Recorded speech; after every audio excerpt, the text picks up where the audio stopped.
And it was a similar kind of movement, you know, जो प्रकाश जी ने बनाई, सत्याग्रह with Amit ji and Ajay. And I was like, they're making a film on Anna Hazare. That's very, you know, कौन सी कैसी film हो सकती है? जब भी शशांक ने मुझे एक्सप्लेन किया कि it's going to be very, जब शशांक ने मुझे एक्सप्लेन किया कि ये किरदार जो है वो एक you know it's very bland in the beginning, बहुत ही टिपिकल जर्नलिस्ट, जो जर्नलिस्ट जब भी बात करते हैं टीवी पे तभी उनका कोई अपना ओपिनियन नहीं होना चाहिए जब भी वो न्यूज़ रिलेट कर रहे हैं. It has to be about the news. लेकिन ये जर्नलिस्ट, और जब भी ये रामलीला मैदान का आंदोलन हुआ था तभी हर जर्नलिस्ट का अपना ओपिनियन आ गया था उसमें. And that is the brilliance of Anna, that is the inspiration of Anna. तो ये मुझे बहुत ही इंटरेस्टिंग लगा. And I wanted to see how this character would change over, where she is this person who is completely disconnected from the news. It's all about the news and then she comes in. फिर वो ऐसे बन जाती है कि उसका खुद का ओपिनियन हो जाता है कि वो खड़ी हो जाती है अन्ना के लिए. And it's very interesting and I was very excited about it. ये तो अपने किरदार के बारे में बताया, लेकिन जानना चाहेंगे कि रिसर्चेस कैसी रही, कहाँ गई, क्या क्या किया? रिसर्चेस कैसी रही? मैं बहुत सारा हिंदी टीवी देखती रही बहुत सारे Hindi channels, news channels.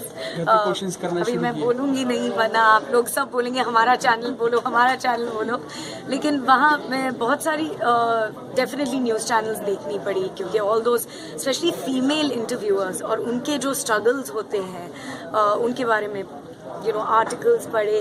It's just constant just thinking about it. घर पे क्वेश्चंस वगैरह करती थी आप काजोल से या जैसे? नहीं नहीं, वो मुझे मार डालते अगर मैं बार बार क्वेश्चन करती रहती.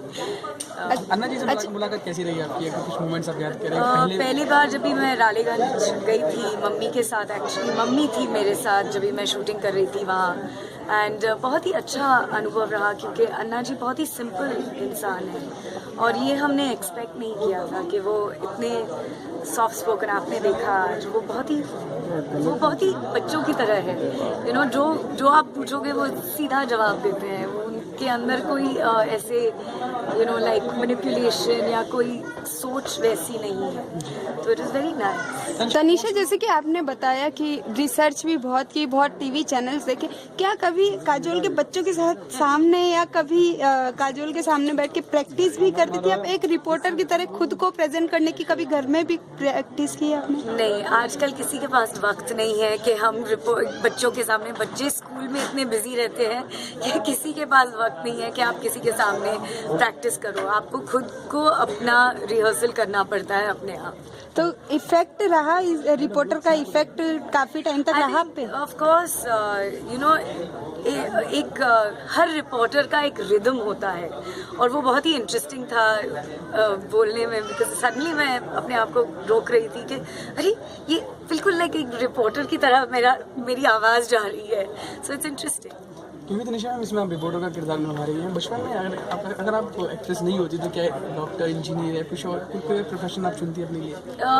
मैं डेफिनेटली कुछ इन्वायरमेंट के साथ करती, क्योंकि I feel very strongly about, I love plants, I love trees. और जो अन्ना ने आज बोला it's very strongly embedded in me. मेरी नानी हमेशा हमारे घर में हम झाड़ लगाते थे, तो मेरा झाड़ था, मैं पेरू का झाड़ थी. एंड काजल आम और किसी और को जामुन का झाड़ मिलता था. तो हमारे सबके पास एक झाड़ था जो हमारा था. तो I really believe very strongly in the environment. So I think कुछ उस हिसाब से करती हूँ. चलिए, थैंक यू.